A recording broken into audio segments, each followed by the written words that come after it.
Hi, my name is Loy, and in today's video we are speaking to a friend that I have known for years. One thing I know about Lucky is that he is a hustler in the true sense of the word. He knows how to take a struggle and make some money out of it. Today he's going to tell us about his media company. He has built this company from the ground up, and he's going to tell us all about it with so much honesty and so much reality. You really do not want to miss this because, oh my gosh, so many lessons along the way, and I'm so glad that you've clicked on the video. So let's just get into the story.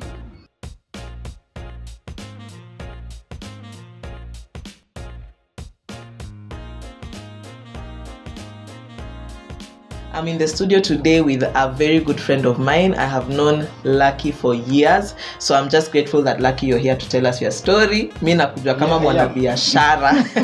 Nakujua kama mwanabiashara. So Lucky is here to tell us about his journey. Let me not give a spoiler.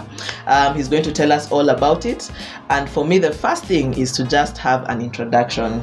Maybe tell us who you are, your name, and where you come from. My name is Lucky Philip Rundu. The industry knows me as Lucky Mdau, and I live in Nairobi, born and raised in Mombasa. Okay. Yeah. The industry, which industry are we talking about? I'm in the media industry.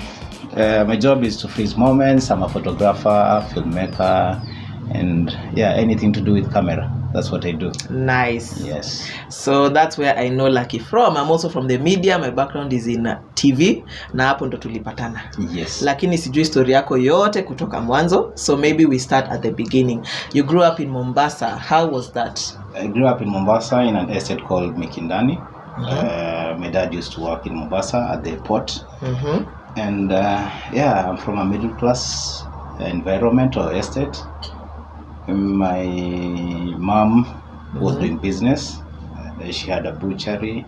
My dad was working for KPA, and we were so many in our family. We were 7 of us plus 2 cousins under the same roof, so we were so many. Okay. And I'm a 5th born, and I had so many people to look up to. But growing up, life was, to me, it was normal. But now growing up, I realized that, well, it was good to stay in that environment because I learned a lot. We were so creative. We did so many things, not knowing that they will help us in future. Yeah. Yes. Okay. I'm wondering how, when you were growing up, what career paths or what did you want to do when you were young? I surely wanted to be an engineer. Okay. My dad used to call me Engineer Philip. So, I wanted to be an engineer. Growing up, I did a lot of sports. I played football, I played basketball, and my mom had a farm. She used to rear birds. We used to supply birds in the hotels in Mombasa. So I got involved in kidogo farming. Birds, yani kuku ama kuku. Yeah. Okay. So I got involved kidogo in business growing up. Okay. Right after class 8, I was so involved. I was, to some extent, I also wanted to be a farmer on the side. But what I really wanted to do is engineering because my dad was an engineer. Okay. So he kept on instilling that, we're an engineer. Who ni lawyer? So my bro took law, I took engineering. Our eldest brother is a lecturer. And all of us had something that my dad wanted us to be. Yeah. And we took that, and growing up we knew that, engineer. Na ulifuata? Yeah, I did that. I did engineering, I did computer science. But what is fate? Went back to my hobby, what I really wanted to be, which my parents did approve. Okay. Yes. When did you, so this is photography now, or media? Media. When did you start getting that interest in media? After high school. During high school. Yeah. We started a boys band or boys rap group, and we used to sing and we used to perform. And in Coast. I used to be a rapper. Mlikuwa mnaitwa nani? In case, just in case. Najiita Dash Rags, then it turned out to be Washikadau. That's where the name came from. Okay. And the name Washikadau really means something to us because we used to go to the beach and steal the boats from the fishermen. So we'll do laps with it during holidays. People from Nairobi will come, tunawalipisha and na hiyo umeiba. Hiyo tumeiba si yetu. Because fishermen normally do their fishing at night. So mchana ziko hapo zimepack. Si tunajua hii ni ya nani tunaiba, tunapigisha watu lap and so one day I think one of the fishermen saw us and he was like, I saw what you did, but you saved a life. There was someone was drowning, we took a boat to save. Akaanza kuniita mdau. And they gave us permission to, nyinyi mnaweza tumia. Nyinyi wa hii estate, tunajua nani na nani, we know you know how to do it. So you can use the boats when you are around. Wow. Make sure that you pack them safely. Yeah. That's it. So from there, we turned our name from the Shrugs to Washikadau. We were 3 of us. We were 3 boys, and we did a lot. We recorded an album. Which year is this? When was that? That was 2000, early 2000. Early 99. I was in Form 1 in 99. So early 2000. 2000, I was in Form 2. We did our recordings in Mombasa, but it wasn't approved by our parents. Okay. Wow. You just know those parents. Yeah, I know. Walikuwa naona nyinyi munapotea. Munaharibika. Most Christian families. Luo Christian families. And I come from background of Seventh-day Adventist. SDA, I was going to ask you. Those things are not allowed. So Well, if you are an SDA, you know what we are talking about. Yeah. So wow, so that was a strong, like it was like a big deal. It was a big deal, and I was doing it without my parents knowing. Okay. So by the time the name was a household name in the estate, they knew about it, and my dad sat me down and he talked to me. He thought I had lost everything. Yeah. So sasa umeharibika, maisha yangu imeharibika, mimi nimekwisha, nimeanza kutumia drugs, mimi ni mbaya, the whole church is talking about me. And he took that as an opportunity to transfer me from Mombasa to Migori. Okay. Yes, in a school where there's nothing you can do. Wow. It's only football, basketball, which had a court that is not cemented, and it was just a clay court, and that's it. And the canteen didn't have anything. So I was actually in a prison, a small prison. Which school, if you don't mind sharing? It's called Koses. Yeah, Kodero Bara High School. It's well known for football. It's in Rongo, and it was a good school.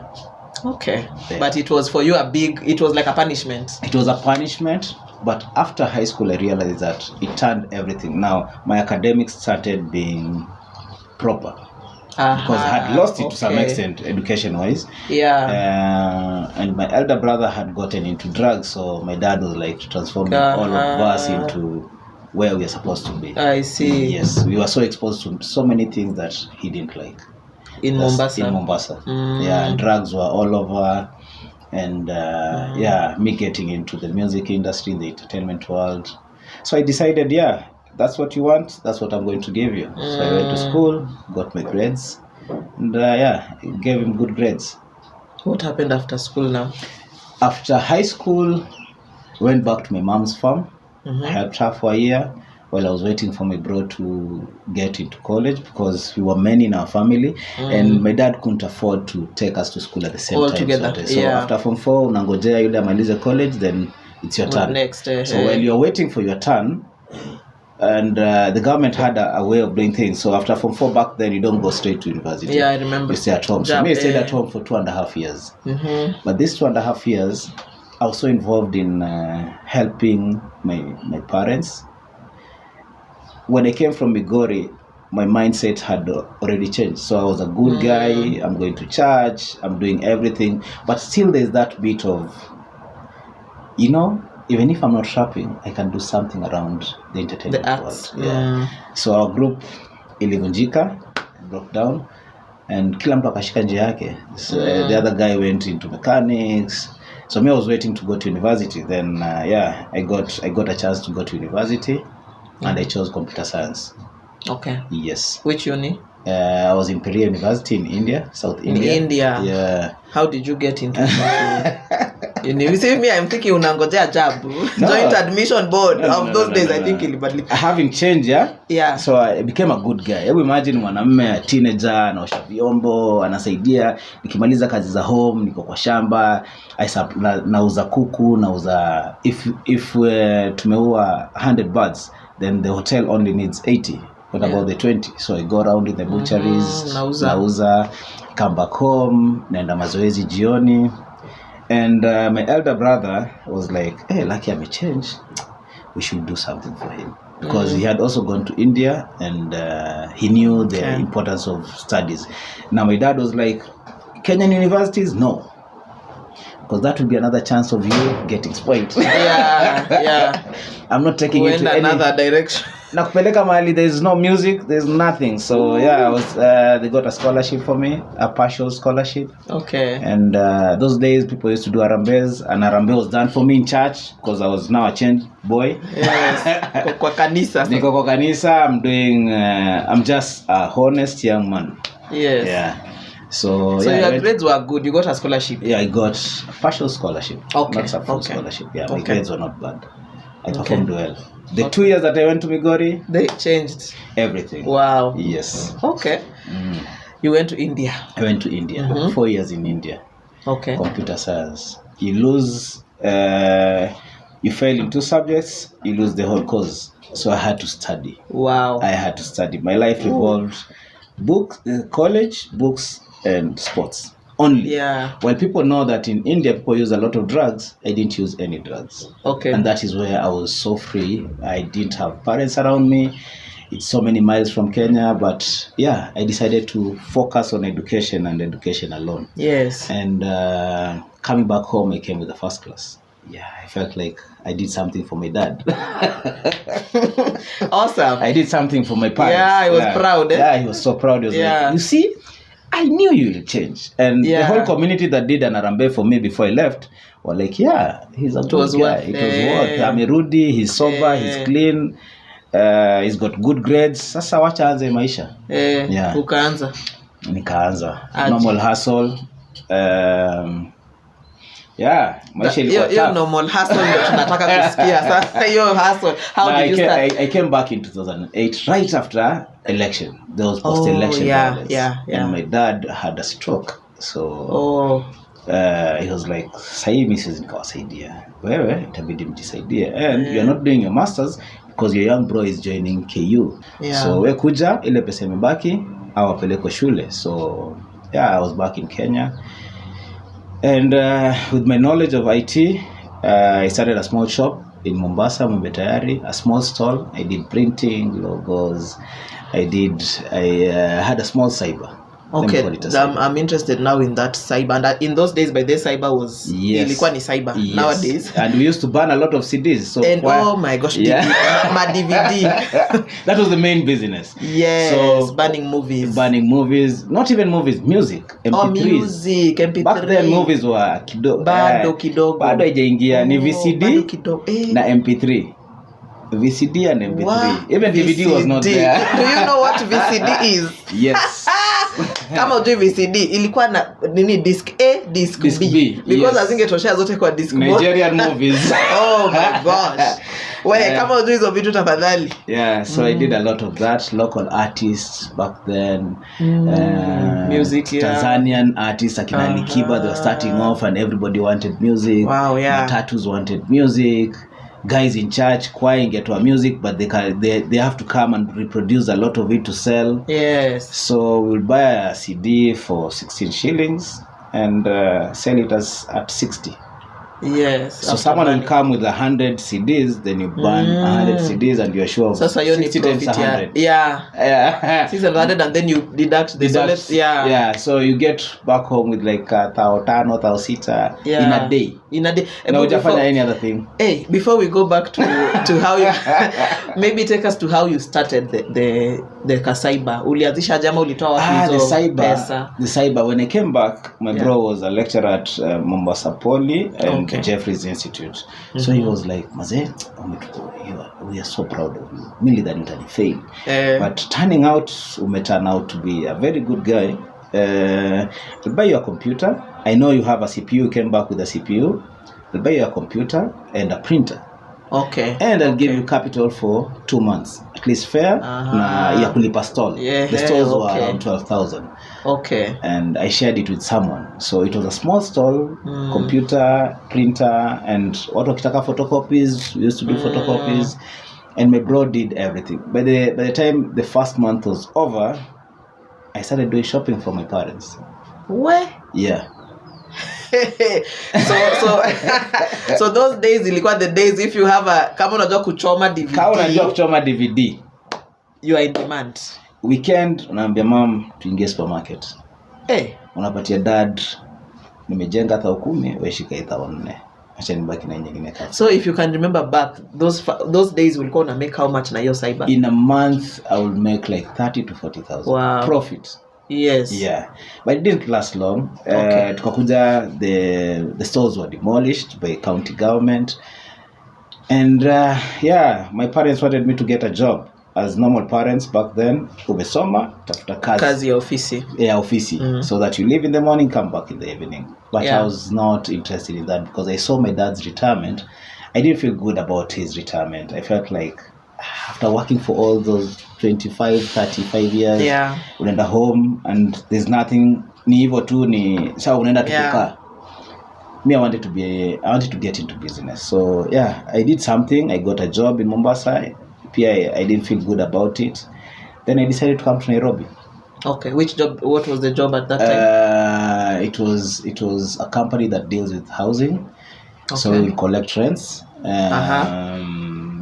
Majorly I was in that department of rents. We collect rents, get our profit, take the rest to the owner of the houses, and that's it. Okay. I was not happy with it. I think by 2008 September, I talked to a cousin in Nairobi who we grew up with in Mombasa, and he was like, good. Shout out to Mike. He used to work in Kani, and he used to stay in Huruma. So I told Mike, niaje mimi nataka kuja Nairobi, na sitaki kuishi nao ma auntie wadosi na uncle wadosi because they won't understand me. Yeah.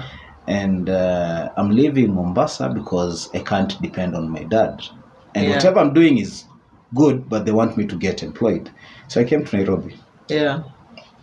Stayed in Huruma with my cousin Michael Owidi, and that's where life started. Okay. Yeah, so I did promotions, I did activations. Is it promotions like super? Barabara roundabouts, giving people flyers. Giving people flyers. Yeah. Then you get kataumbili, and you're like, okay. Now from there, I was like, this job only happens on Friday, Thursday and Friday sana. Early morning jam. Targets, flyers kwa magari. So during the day I'm doing nothing, and I have my computer in the room. So I started a small cyber in the house, in that single room that I started life in. Yeah. So bado ningeban DVD na CD. Nauza. Unauzia nani sasa? Now people around ngoma imetoka Alikiba, record, chukua mix ya ngoma Alikiba nani Sean Paul. Weka mashup. Hivyo. So ukiuza CD 3, you have food for the day. Then weekends you do that, and my rent was I used to pay a rent of 2,500. Okay. Is it that mumeshare na kazi yako ama by then nimeshatoka kwa kuzo naishi peke yangu. Just around almost the same building. Kwa George's. Watu wanajua Huruma kwa George. Yeah. There are flats zenye zinajulikana. That's where I started life. Okay. Next step is I went for a symposium, a programming symposium. Someone just hooked me up, akanambia mazee, I'm not feeling well, but your code tulikuwa tumefanya VB, hebu nenda Nairobi University, there's something. Nina kanishikililie. So when I went there, nikaangukia a deal. And this company was like, hebu show us how this thing operates. It was a Visual Basic coding. And I was not very sure, but I did my explanation. Kumbe, that's what they wanted. So I got a job with Osano and Associate. They used to consult for so many companies, including NEC and other big companies, government institutions, and we'll do websites for them. And then I went back to coding. I got a job at Wilson Airport. This is Osano and Associates. Okay. So I worked there for 2 years. Okay. then so ngoja umetoka kwa just hustling ile kubantu CDs Yes. sasa umepata job. nimepata job. How Now was I'm the employed. pay? The pay was so good. Osano started, my first salary was I think 55,000.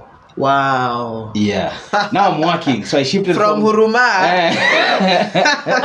And this guy was so good. Yeah. Osano Kute, thank you so much for that opportunity. Yeah. Then I shifted from Huruma to Ngara.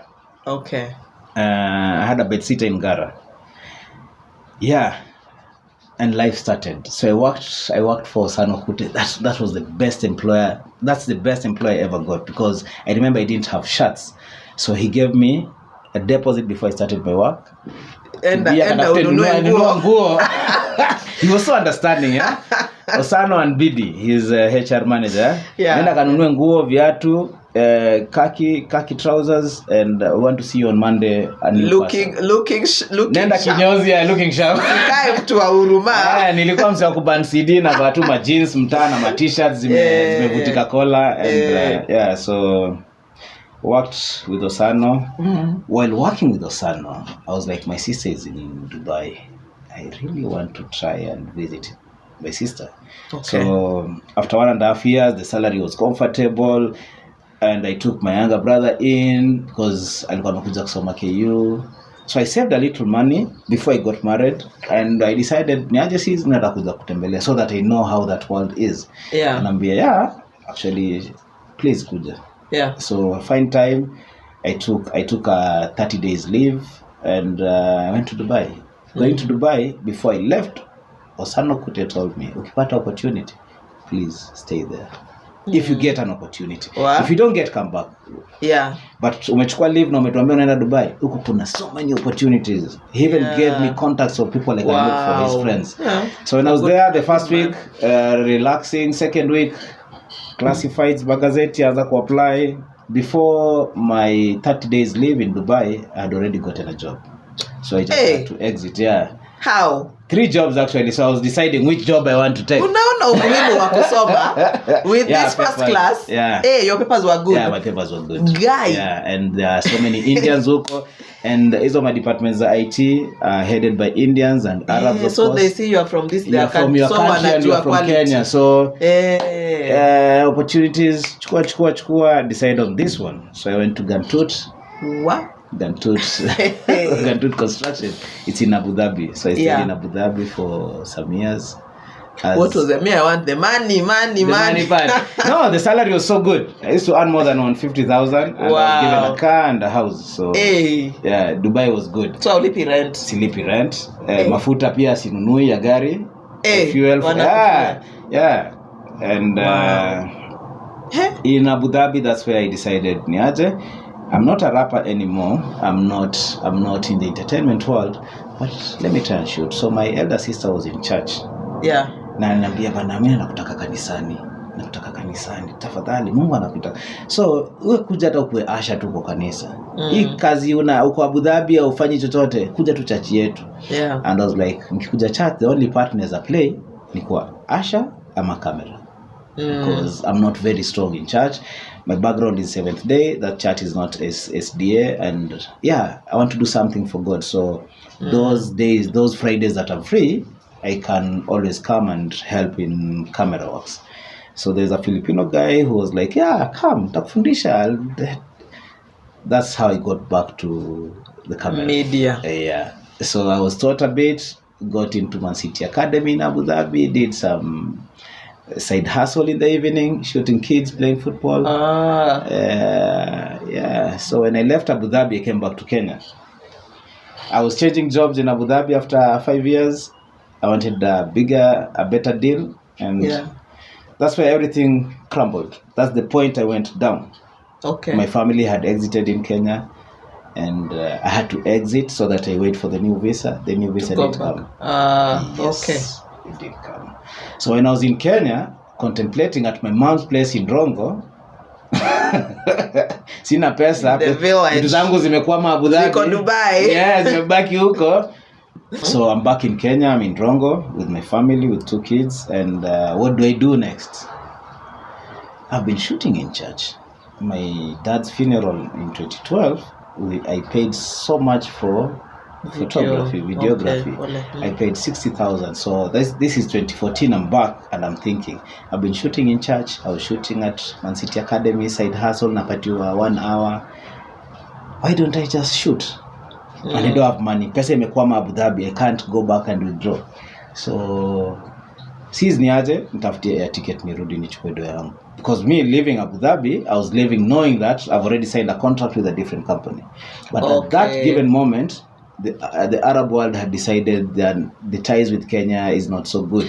Okay, so just to understand, what happened was you had now moved. You are working in Abu Dhabi. Yes, you got a new job in Abu Dhabi. In order to go now transfer to the new job, you needed to exit, which means you come back to Kenya. Yes, alafu tena upate visa urudi. So first, after the contract, after giving notice to my company, my family had to come back. Okay. Then after the 1 month notice, I exit. Then I wait for the new visa from the new to company. go to the new job. Yes. But unfortunately during that time politics zikaenda hivi Congo.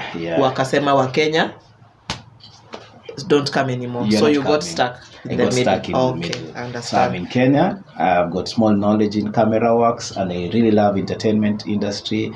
And here I am thinking, what next? Niko ushago. Pressure, wife pressure, mama pressure, and my sisters in Dubai, 2 of my sisters, my bro, Cheki bro, wazo CG West. Aza ku apply my jobs. I'm hoping for Abu Dhabi. So 2nd month comes in, nothing is happening. So I decided to come to Nairobi. I left my family with my mom in Rongo. Come to Nairobi. I was staying with my younger brother mwenye nilikuwa nalipia rent. By now alikuwa na work. Bado hajaanza ku work, bado pia na hustle. And mimi ndo nilikuwa namlipia rent. So wewe ulikuwa unamlipia ukiwa Abu Dhabi. Sasa umekuja tables. Sasa nimekuja sasa tunaishi kwa nyumba ndogo, naishi under yeye. So tables umeturn, things are rough. Masimu every day, wife is calling me, we have a young kid, and mom atuna do. I'm asking my friends in Abu Dhabi to send my things or sell them and send me money. I sent my ATM because I had some savings there. In Kenya sikuwa na a lot of savings. My whole life was in Abu Dhabi. So I decided I'm registering a company called Washikadau.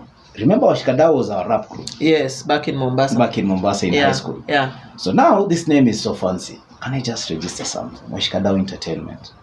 I'll just be shooting because my dad's funeral, we paid a lot of money. If I can make 60,000 in a funeral. Yeah, you start calculating. I started calculating how I can make money. So, yeah, I can get a camera. I talked to my mom.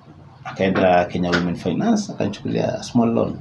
Wow. My sister in Abu Dhabi kusikia the plan, akanambia, bro, I'll support you. Okay. I've seen you grow. I know how disciplined you are. I know when you want something, you'll do it. Niaje, I'm not coming back to Abu Dhabi. I'm not waiting for the visa. Help me with money. So my sis gave me 120 and my mom gave me 60,000. And I took this whole amount, sent it to my sister in Abu Dhabi and asked her to get me a specific camera. It was a Sony camcorder, the big ones, yeah? Yeah. You know PD. Before PD, after PD, after the cassette camera, there was a camera that came. It's called Sony HXR. And I knew it would do a lot for me in the event industry. So it was a video camera.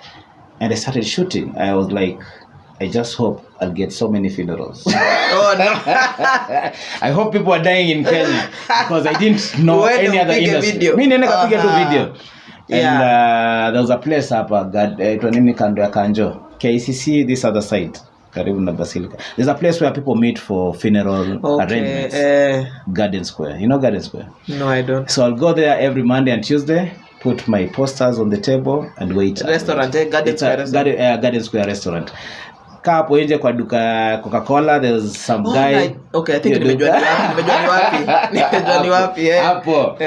So tungekaa hapo, wait for a call and aingemaliza siku kabla sijapata simu. So now you know. Hasoras. Umeona this type of nini. So wewe unaenda hapo hivyo, unajua hapa hivi mostly sana watu wanakuja hapa ku meet about funerals. So you go, you put your poster on the tables. On each table, because unafika ndani unapata each table iko booked, it has 10 seats. Ile iko booked, it has 16 seats. And the people used to book the tables in advance because it is in CBD.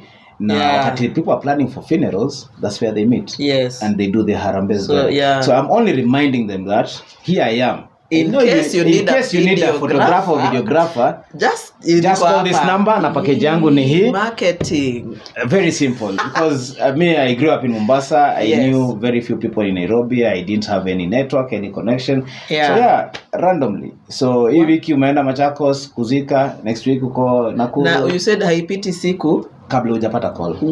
Paka saa ingine nawaambia chekini, I can send in someone. And I only had one camera.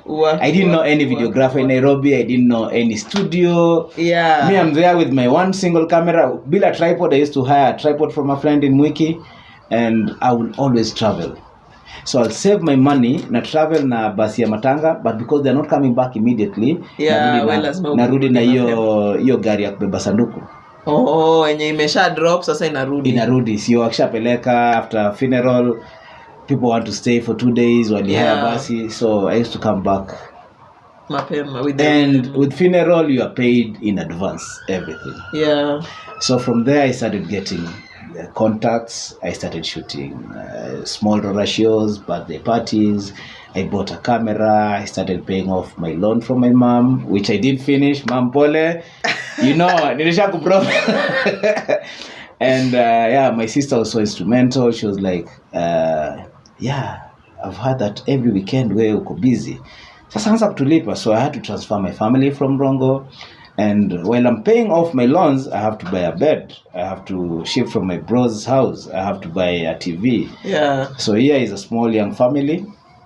Yeah, we settled in Mwiki and we had a small room. So let me just ask about this period when you're doing every weekend, you're doing either funeral, ama umeshaanza vitu za Rora show, whatever events. What were you charging per event? A normal funeral, I will charge 20 for videography. And if you pay 30,000, we do both video and photography. Okay. Yes. But one single camera for video, one single camera for photography. Okay. That was in 2014. And it was it you and somebody will call? So if you want the whole package, I used to get someone to help me. Who was it? Like, did you know a photographer by then? Who was it? I think the first few, there was a guy called Edward. Then after that, I started working with Edu, who was my landlord's son. Edwin Machuka. Okay. So he was like, niaje? Actually, naweza kujoin weekend. Mimi naona nikipata gig naweza enda. So you go for a funeral, next week you go for a ratio somewhere in Muranga, the other week uko sijui Taita, umeenda sijui kufanya nini. So na range unapata in about ni 20k to 30k. 15 to 30k. Okay, 15 to 30. Funeral ya Central and Eastern ni mnatoka asubuhi mnazika the same day and you come back. So if it is only videography, they'll tell you sit tuko na 15,000. And because you don't have any other job that weekend, unachukua. On average, how much were you bringing in a month? In a month, I used to make like a 40-50. 40-50. Yes, and my rent was only 5,000. Oh wow, okay. So and this 40-50, I didn't have an office. Yes. So I'm working from home. Kuja tao twice a week.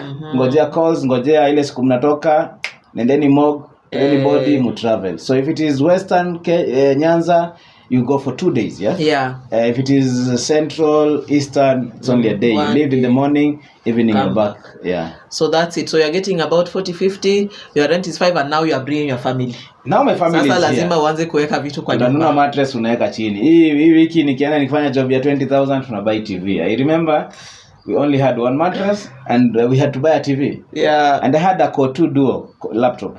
That was my editing suite without a table. Sit down, Core 2 Duo. This is i3 or i7. i7. So una edit for 3 days. I can imagine how slow. It was so slow. Unafinya hivi button ya enter, unataka kungojea ikirenda for a whole day.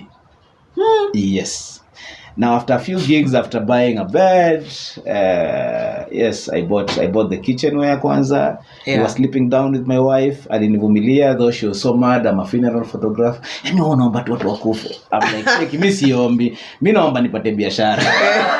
Watu kukufa lazima. Watu kukufa ni lazima. But wewe sasa upewe ile the so mimi nipatiwe hiyo job. Juu watu wakikufa lazima, people want memories. So because they can't get weddings, I don't have a portfolio. The only thing that people will give you a job without portfolio is funeral. Yeah.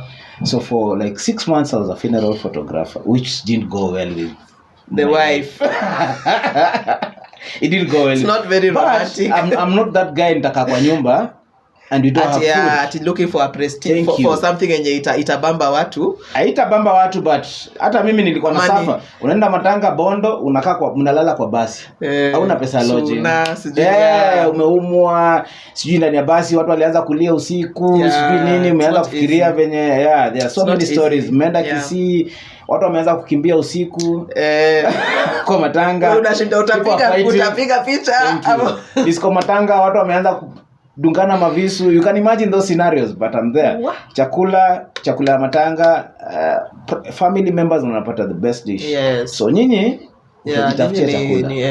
And unaweza simama the whole day on the video camera with the tripod from 9 to 5. Bila food. Kutoka hapo you are so tired, umesweat, umechapwa na jua. Saa zingine in Kisiland every day mvua inanyesha. Imagine the whole day. Jua imepiga, mvua imekunyeshea. But you still have to shoot. So that's where Washikadau started. That was the beginning.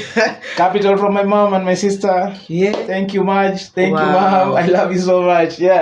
Na sasa unawalipa now things are working. Things are starting to work. Washikadau is 10 years old this year. 10 years. Oh wow. Awesome. And now we don't capitalize on funeral. How did you now you take us to the shift. How did you shift now from this funeral photography every other weekend? What nini ka happen next now? After like after doing funeral, one guy called me. Niaje, you did my mom's funeral. Do you also do weddings? Because he had my contact. I was like, if you give me an opportunity, I'll do. Do you have a portfolio? No, the only portfolio I have is funerals. But yenyewe ulikuwa poa na sisi kwa matanga, ulituvumilia. Na ile siku ulilala wapi? Mimi kwanza nilikaa tu kwa matatu hapo na dereva mpaka asubuhi. Pole sana. Yenyewe sisi pia tulikuwa na huzuni, hatungejua nini na happen. So you do this. Can we meet to ongea about my wedding? I have a wedding. I couldn't even remember who is calling me because nimefanya funerals mob. So when we met, he was like, kwanza I'm paying you 5,000 because I was supposed to give you good money, but because ni matanga tukasema wacha tukupime. But now that we are talking 5Gs ya matanga, top up ya matanga for uli deliver on time, it was good job, we didn't expect that because we didn't know you. Now I have a wedding, I'm getting married, so give us a quote. I didn't have any quote in mind. So nini happened? Wewe niambie utatoa pesa ngapi? Then he was like 40. 40 ni kidogo, si uongeze ka kitu ifike 50. Okay, I'll give you 45 and please come with a team. Nataka 2 videographers or 2 photographers. Kaambia 40 haitatoshea hiyo pesa yote because deliverables, printing album, album editing. Let me do this. 2 videographers, 1 photographer is enough. Anambia sawa. We did the wedding. It went, alipatia pesa yote. I was like 45,000 kwa mfuko after meeting. Nimerudi home naambia bibi, leo kwanza ni nyama. Niko na pesa. Sasa hiyo budgetia hiyo kazi. Mimi niko na pesa kwa 45. Nimezoea kupatiwa matanga 15 to 20,000. Na utapatiwa 10 ama utapatiwa 20 yote. Lakini ukikuja una budget editing na yule msanii kusaidia photography, alafu utabaki na ka profit ka 10,000. But that is for 1 gig. And my rent is, nikipata hiyo 10,000 for 1 gig, tayari nimeshalipa rent. My daughter was joining school. So things were taking shape, school fee na chakula. So hii matanga nikienda ni rent na chakula. Next ni school fee. Next so unapanga weekend. After the 3rd week nasema leo tunanunua ka kiti. We need a seat in the house. Upgrading. 4th week tunataka kitu nyingine. First week of next month rent. So every month ningekuja tukae na bibi yangu tunapiga story na mwambia hii weekend nimepata job ya 15,000. Nasema sasa tuko na mtoto mdogo na hizo madawa zake, we need a small fridge. We buy a fridge. Next week tena nikipata gig hivyo. That was it. Okay. Na in between nikaanza kuona rendering these videos will take a whole day. So I got a small Fuji camera for photography. Then I had an idea of going to colleges, KU, JFAT, Cooperative University, and I'll look for any person I know. Now I'm there kuja kupiga photo shoot. Hizi photoshoot za siku hizi za barabarani haziko. So I come to KU na shoot kazini yangu picture, but because her friends will see, they'll be they like, want a photo shoot. Can I book you for next week? I was doing it for free sample because I wanted a portfolio, but it started rolling. So weekdays I'll go to universities and shoot. So Monday nikiwa JKUAT, Wednesday niko KU. Just Friday, photo shoots for students. Normal, Unawacharge aje? It was 1,500 per hour. Okay. And you get 15 photos. So basically it's like 100 book per photo. But if I come to your school, make sure you are 2 of you. So I see. I was going to say. That makes it 3,000. I just come in the afternoon with a speed light and a small camera and tunaangalia ma location. Unajua kila dem akiingia kampo ni model.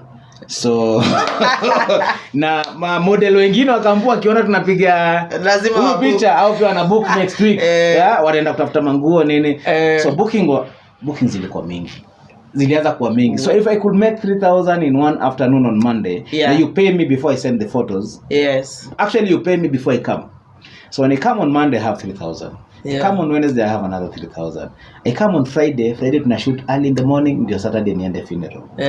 So I started doing, alafu zikatana up to be birthdays, zikatana up to be graduation. The more people know you, the more wanakutafuta. During this period, Edu is still helping me. Kijana wa landlord. Kupata watanga, niko na gari naweza kubeba, tunaweza share the cost, tupate ka profit. He used to work with XYZ. So akaniambia kwanza kuna department ya lights. Mazee ukijua lighting, kuja nikuonyeshe vile unaweza pata internship. That's how I joined XYZ. That's how I wanted that's how we met. And I wanted more knowledge on production because I was going to shoot 2 funerals na weddings na hizo. I wanted to be someone mwenye pia kuna heshima in the society. So you wanted to now move into producing media content creators. Yes. And who you are working with was Edu, who was working at the XYZ show.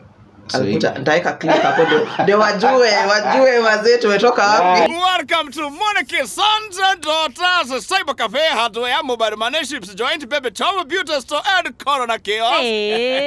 Ndio akanipatia chance akaongea na department ya lights, nikapata chance as an intern. Interns used to get something small and I was like I don't mind because I'm working on Tuesday, Wednesday and Thursday.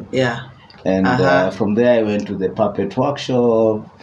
I used to, after tukishafanya hizo kazi za puppet, naenda kuhang na editors kidogo na learn vitu 2-3 zenye sijui because weddings and funerals just a storyline. But now I wanted to know how greens are removed, how lighting is done, how to do good titles, how to do color grading. So the technical aspects of it, because I didn't go to school to study camera. So I didn't have any knowledge, but I really loved camera and the entertainment world. It was an scapegoat from the fight I had with my dad about being a rapper to now I want to be a producer. But for me to produce all these things that I want, which my parents were okay with it, I needed some knowledge. That was it. That was the XYZ. That was part 1 of Lucky's story, and in part 2 he tells us how he survived the corona period, which was really difficult for people in the arts.